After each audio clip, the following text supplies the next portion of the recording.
Hey guys, it's Prime here. I'm going to talk to you guys today about being better combat effective players, and things that you can do and some settings and stuff like that that can really make you a better player in America's Army Proving Grounds. This may not work for everyone, especially you veterans who already got this stuff figured out, but this is more geared towards, the newer players and people who picked up the game recently but are still having troubles with it. So, without further ado, I want to talk about your button configuration first. I'm not going to tell you what mine are because, mine are just different from everybody else's and I don't want to confuse you. So, I just want to talk about the key ones that you need to think about when you're setting up your configuration. Okay, you need to think about your lean keys, your lean left and your lean right. You don't want to have them where they're going to be conflicted with other buttons.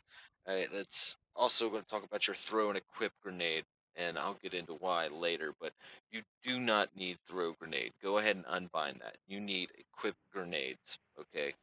I set mine to 3 and 4, where throw grenade 1 is 3, throw grenade, or not throw, but equip grenade 1 is button 3, and then button 4 is equip grenade 2. Yeah. Okay, so, and reporting in, okay, you need to have that binded, all right, to something that's easily accessible, especially if you don't have a microphone, because this is going to tell us where the enemy is when you get into a gunfight, where you are, and if you do die, you can report in right before you die or something, and that'll give us, a little bit of knowledge and map awareness of where the enemy might be. So it's very important to have that. Your supported position, I think it's comes default as your Z key, which makes it really hard to get into a gunfight. Like, let's say I'm shooting at a guy right here, and he starts shooting back. It's going to be really hard to hit Control key while shooting. So what you want to do is you want to set that to something that's going to be easily accessible. I recommend putting it on the Control key, so I could just easily go into it just like that, no problem. All right, and the last thing that you need to think about is your spot enemy key and your takedown key. You need to have those easily accessible. And the reason why is when you have someone spotted, it lets the entire team know where he is, first of all, and it's not out of the way. I like to put mine on the mouse just because, like, right before I shoot, like while I'm zoomed in or whatever, I can hit that button and then start shooting and start lighting the guy up. And your bandage key. Okay, your bandage key is really important, and I like to put mine on B. It's out of the way, but it's not too far away, so I can definitely clear the area first, make sure I'm good, then start healing up, and that's what you really want when you come to a bandage key. And as far as the takedown key goes, again, I put mine on my mouse. That's completely up to you if you want to or not, but it needs to be easily accessible. All right. Now, the next thing I'm going to talk to you about is the sensitivity in game. All right. I'm a wrist flicker, so I like to be able to do a 180 with a flick of my wrist. All right. That allows me to turn around real fast and return fire if I get shot at from behind. All right. And that's really, really important. Okay. Especially if you're a wrist flicker. And the reason why is because if it's more than that, when you start shooting, it's just going to go way down here. You don't want that. All right. You want something that's going to be easily controlled and whatnot. And if it's too sensitive, you'll just do just like I said. And if it's not sensitive enough, your bullets will go up like that. And you do not want that. You want to hit your target. So if you use the DPI between 800 to 1200, I recommend using the in-game setting of 12. That's just what I use. But if you use your whole arm and you got a large mouse pad, by all means use a lower DPI and lower sensitivity, and you'll do fine. But it's completely up to you. It's totally up to you, whatever you're comfortable with, right? And the next thing I want to talk about is your grenades. Okay, so we're just pretend like we're on defense, and we spawned. We're coming out here, and say there's an enemy at the rock or right there. He's got plenty of time to get away before that nade goes off, right? We want to minimize that, and we also don't want him to hear us when we throw it, okay? If you guys didn't know this, the enemy, if they throw a grenade, you'll hear them yell, right? You don't want them to hear you yell. So what you do is you come up to your there and you pull out your grenade, you equip your grenade, and you're going to hold your left mouse button down. All right, this is going to keep them from being able to get away from the grenade. You're going to right click. Now you got 5 seconds to throw it. Technically, you got 4 seconds to throw it. It just goes off in 5 seconds. All right, now if you don't want him to hear you, it's going to be a little different. All right, you're going to do the same thing. You're going to pull out your grenade. You're going to cook it, and then you're going to hit your shift key or um, whatever you have your tactical mode set to. When you're in tactical mode, they will not hear you throw a grenade. All right, and that really sums it up for like the basics. But here's a little pro tip that you guys could probably use to get better at the game. Is if I know, let's say I just took West, I'm on assault team, you know, and I know there's an enemy up here. Okay, I don't want him to see me, but I do want to mess him up, make him run, do something so I can get up those stairs.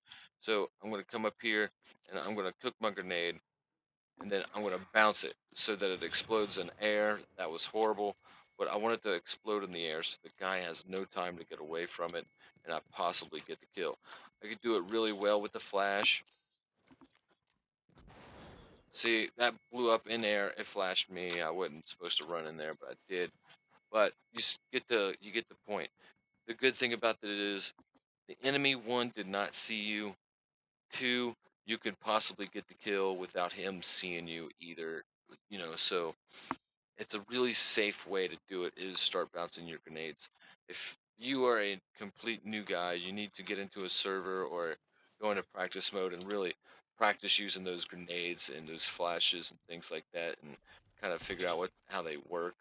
And if you have a flash or a fog, keep in mind that if you cook those, you have literally 1 second before you need to get rid of it.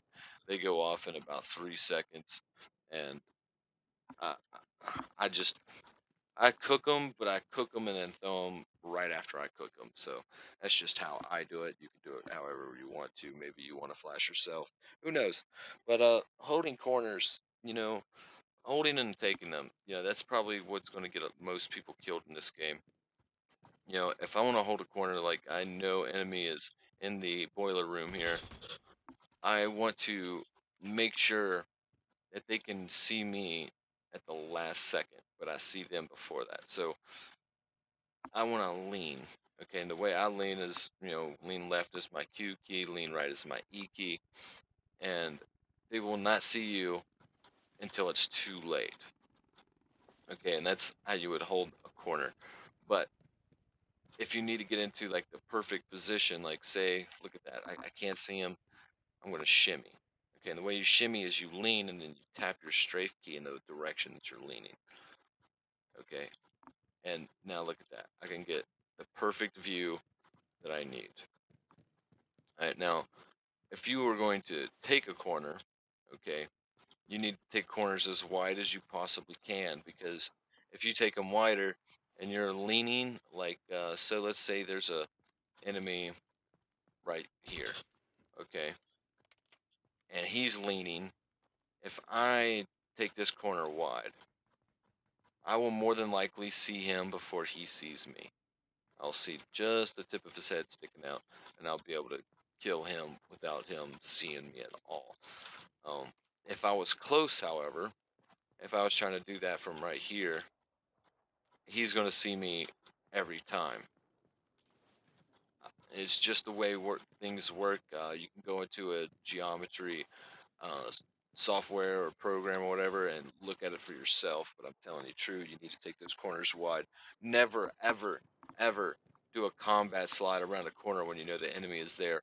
And the reason why is because the enemy, if he's a good player, he's just going to be waiting on you leaned. You're going to come around and you can't shoot while you're combat sliding. So while you're combat sliding, he's just going to shoot you right in the face. you can't shoot when you combat slide or when you combat dive or when you're running. So keep that in mind. You never want to just strafe around a corner. You don't want to combat slide around a corner. You don't want to take a corner, crouching and going slow unless you absolutely have to. Um, now, now we're going to talk about the basic positions of this game. Okay, so you got tactical mode and untactical mode. We're just called regular. Right, so tactical mode, you're quieter, but you're more accurate, and you got that in all three positions. You can do it in crouched, laying down, standing up. It doesn't matter. Uh, good rule of thumb is if you're crouched in tactical mode, it's going to be really hard for them to hear you. I mean, they're going to have to be listening very carefully, and it's really hard to do that with most players because most players have bass in their headphones. So just keep that in mind. If you are laying down and you're in tactical mode or not in tactical mode, you're going to be louder than what you would be if you were crouched in tactical mode. Laying down is like a thing that I use if I know I can stay out of sight when I'm pinned down. Oh, and not last but not least but last, okay. The last thing I want to talk to you is some miscellaneous things. The crosshair placement. Okay, crosshair placement is very important. I see so many people that are coming up. They're not looking. Look at that crosshair placement. It's horrible. I'm looking at the ground. Look, I gotta flick up to get the shot off. You know, bam, bam. I'm probably dead right there. All right. So what you want to do is you want to go ahead and pre-aim everything that you're looking at. All right. Keep your crosshair placement up high so you can at least hit them in the chest, head preferably. Okay. And let's talk about holding your breath when you're fire too. Okay, so a lot of people don't understand this, but if you hold your breath, you will be more accurate when you pull the trigger. Okay, so let's we're gonna shoot this window without holding our breath, and it's pretty much all over the place, right? But if we hold our breath, it's a lot more close. Oh, but you know what? I ran out of bullets. I'm sorry, guys. But it's a lot better grouped together. And the way that you hold your breath by default is using your spacebar key. So right before you guys take the shot, spot the enemy, hold your breath, and then start gunning them down. And that will increase the amount of kills you get drastically. I hope this video helps most of you guys. If you like what I've done, please like and subscribe. I got more videos that are going to be coming out, more advanced things as time goes on. And please, if you have any requests or suggestions, please leave it down in the comment box. And again, as always, this is Prime, and I hope everyone has a good day on the battlegrounds.